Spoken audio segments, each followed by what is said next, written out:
Hello everyone and welcome to my Unknown Draft League Season 3 seasonal review. Now, at this time, we don't know the top 8. I might be in the bracket, I might not, but I'm pretty sure I'm not. So, I just wanted to give some final analysis on what was a very, very fun season for us. For those who have somehow not seen the rest of the season, our team this league was Tornadus, Azelf, Makalola, Gudra, Florges, Electrode Hisui, Glimmet, Arcanine Hisui, Azumarill, Persian, and Eevee. Just a little analysis on how I thought every Pokemon on the team had done up until now. And we're going to start with Tornadus. Tornadus was an S+ tier Pokemon in the draft, and I think, despite some games where it didn't do much, I think it was a very solid pick on our part. Prankster, Tailwind, Taunt, Substitute, Rain Dance.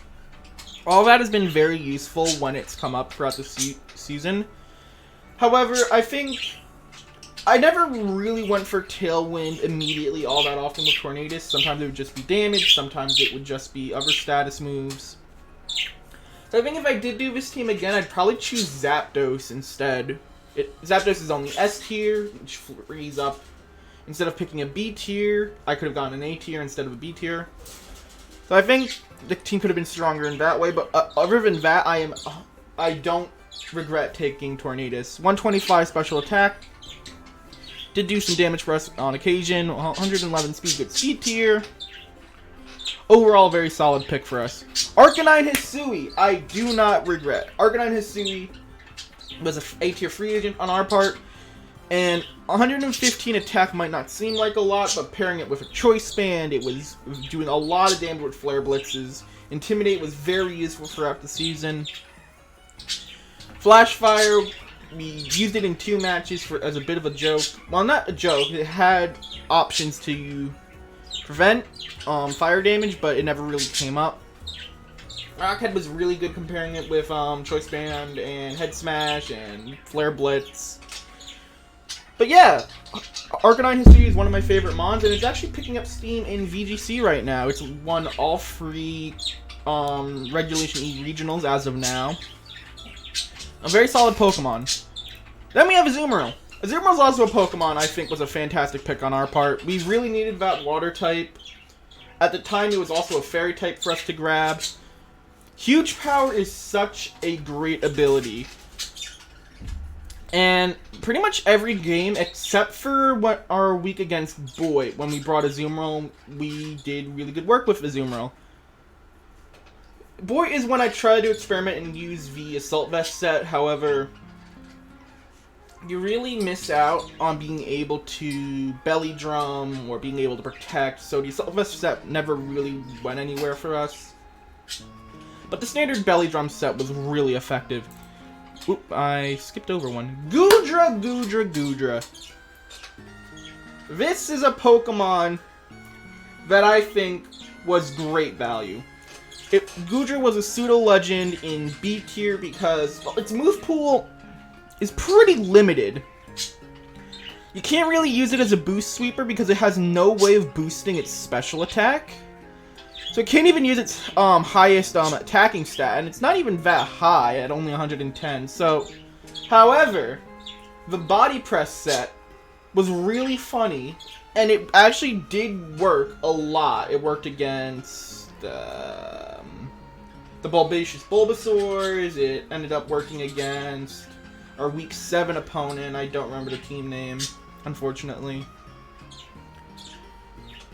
Sap Sipper is a great ability for threats like Rillaboom, or being able to avoid spores from threats like a Moongus or Shroomish.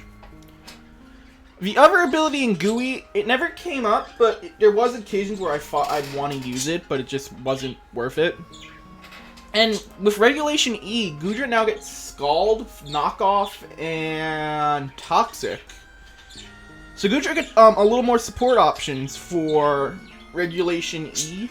So in a Regulation E, you could really have Gudra be a very scary, unkillable tank that just burns all your opponent or puts them on time with Toxic. So I'm very excited to see what Gudra's able to do in future draft leagues. I might draft it again if ever given the opportunity. Can't say the same for Azelf though. Azelf, I'm pretty sure you noticed we almost stopped using after the halfway point. I don't think we even brought it after like week 4. As a B tier, I thought, as a 125 attack, 125 special attack, decent speed, I could probably get this to do something. But it's just too frail. 70 across the board in the defensive stats and 75 base HP. This thing is unbelievably frail. And when I have other Pokemon like Tornadus, which can also be kind of frail if I don't build into bulk, like Azelf, if you build into bulk, it still doesn't live. Which is insane. I tried bringing it with Choice Band Explosion. That didn't do anything for me. Choice Specs Dazzling Gleam was decent, but as a whole, Azelf was just not it. Very, very disappointed in the B tier pick for that one. I will not be grabbing Azelf again unless it's like super cheap from now on. Florges ended up taking a bit of a backseat for us this season. It came up again in the final week, but it almost completely got outclassed in most instances by Gudra, because they provided very similar roles. They're heavily defensive on the special side, whereas Gudra is able to boost its body presses. Florges is able to do Calm Minds, but Gudra just ended up doing more for me in situations where I'm like, I kind of want a special wall on the field. Well, I could go with Gudra, because Gudra's also able to boost its defense to make it unkillable on both sides. Whereas Florges, if it faces a decent physical attacker, it's gonna die. Whereas at least with Gudra, I'm able to boost its defense. Florges doesn't have any... No, that's wrong. Doesn't have anything that boosts its defense. So that base 60 defense is here to stay, which makes it a little hard to build, especially when I'm facing primarily physical attacking teams, which made Gudra always the safer pick. However, since it was in C tier, and the utility Flower Veil can provide if I'm facing a team that has a lot of statusing Pokemon, I don't think it was a bad pick. I think it was perfectly fine for the team I have. It gives me another fairy option besides Azumarill. It gives me a special attacking fairy option, which Azumarill is almost always going to be using its water moves with Aqua Jet, or if opportunity allowed, Liquidation. And not that Play Rough is bad, but that 5% chance to miss comes up a lot more than you'd think, so it's always a bit risky using Play Rough when with Azumarill, especially because I have to give up 25% of my HP to get Belly Drum up. But overall, I think Florges was an alright bring. It's a little slower than Gudra. It's a little bulkier on the special side, but it's a little physically weaker. But it's basically just Fairy-type Gudra. But I think it's wild, considering these Pokemon were introduced in the same generation. Electrode Hisui, absolute great pick. I believe he was in C tier. Hold on, I have to check. Yeah. He was in C tier, and absolute steal for what Electrode is able to do. Barring Prankster, it is the fastest Thunder Waver in the format. And because of that secondary grass typing, it's a little more defensively bulky than base Electrode, despite having the same stats. Static didn't come up a lot, but I don't think it even proc, which is wild, considering how many weeks I did bring Electrode. But having the option of, like, Thunder Wave, Thunderbolt, I mean, didn't do that good of damage, but it was still a very, like, 80 base special attack is pretty bad. But considering I never have to really invest into speed, I can always pretty much max out special attack, so at least it does something, right? Where's Modest? Yeah, so 145... base special attack at max. It's not awful. So, And plus, it's another opportunity to paralyze. Running this with the Focus Sash as a suicide lead was very effective at being able to paralyze my opponent. So I'm glad I brought Electrode. Excellent value for C tier. This Muckalola is probably, besides Azelf, my most disappointing Pokemon, and not because it underperformed. I'm disappointed with Muckalola because I never got to use Power of Alchemy. In all the weeks I brought Muck, and I didn't bring Muck a lot. I think I only brought him like 3 times? Maybe at max 4. Only one time did I have Power of Alchemy procced, and I brought it for all fights that I had Muck in, except for one where I think I had Poison Touch. And then it grabbed Prankster when I had no setup moves on Muck that week. I could have done some very mean things with Muck, like Power of Alchemy minimize with Prankster to absolutely become unkillable, but I don't like minimize strategies. I've said it before in my Scarlet and Violet ladder series that I hate minimize tactics because they don't teach you to get better at the game and get better at reads. They just teach you to get lucky. Muck stats do leave a little bit to be desired, but it is decently bulky, especially with that Poison Dark type only having one weakness to ground. And this generation, giving it Drain Punch, it gives Muck a great form of recovery. Because if you remember, back in actually UDL Season 1 on the channel, we ran Rest Sleep Talk on regular Muck a lot with Poison Jab Rock Slide.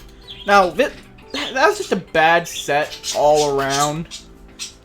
Like, what does this do? I am almost always slower than everything on the opponent's side of the field, so Rock Slide's not going to flinch anything. It was decently bulky, but Drain Punch is what gives Muck its better recovery, because other than that, it doesn't have any form of recovery aside from Rest. We have Toxic, but we never used it. It's got all the elemental punches, so Muck was actually a very interesting bulky supportive mon that I could have brought every week. It's like, if I needed to hit something for super effective, Muck probably had that move. I think it's very good. Good value for B tier, because there's B tier. Then we have Persian. Now, Persian... Ooh, how do I explain Persian?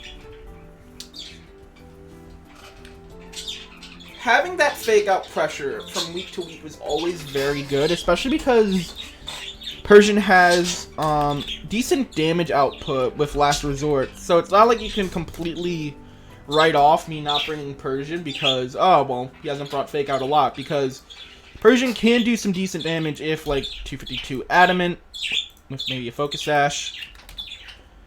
The only problem with this strategy for Persian is, as the weeks went on, I almost exclusively ran Electrode on the team, and Electrode always carried the Focus Sash, so that made Persian a lot harder to bring. Because, yes, I could build into its bulk a bit to keep it alive, but for the most part, Persian would go down after getting off the fake out.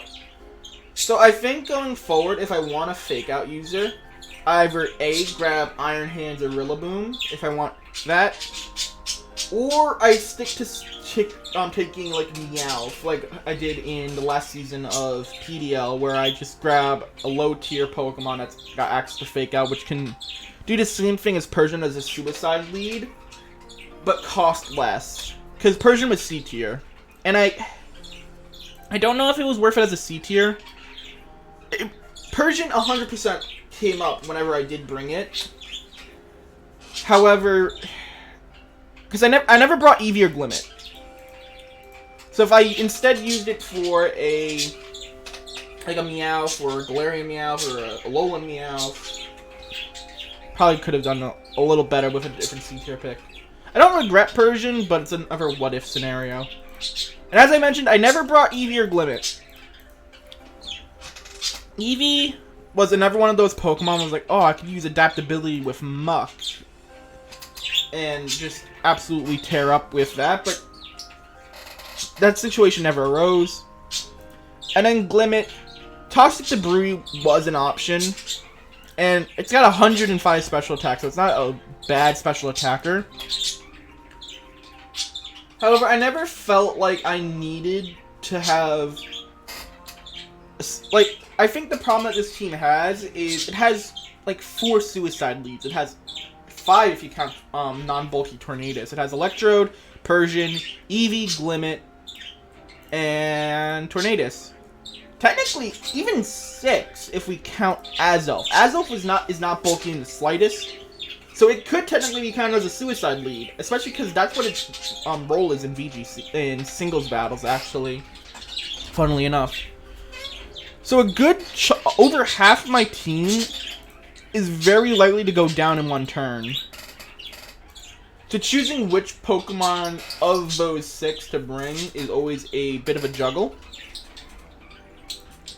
But I think the bulk of Arcanine, Goodra, Azumarill, Florges, and Muck really balanced out that weak side of the core.